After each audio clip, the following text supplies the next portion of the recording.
In an interview on Fox News about the awful Texas shooting that took 26 lives, Senator Ted Cruz, Republican Texas, said that he had introduced legislation with Senator Chuck Grassley, REA, in 2013 that could have prevented the horror, but Democrats filibustered it.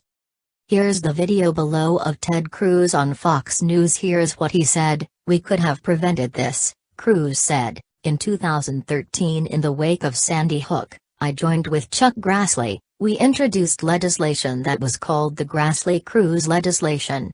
And it was aggressive legislation targeting felons and violent criminals to stop them from getting guns.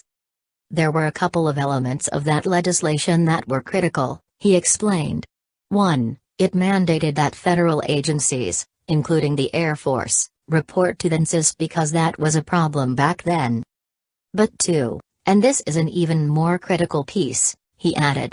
If it had been reported to the background database, when he went into academy to buy these weapons, he lied on the forms, that is a felony to lie on those forms. The Obama administration didn't prosecute those cases," he continued. "In 2010, 40,000 felons and fugitives lied and illegally tried to purchase guns. They prosecuted only 44 of them.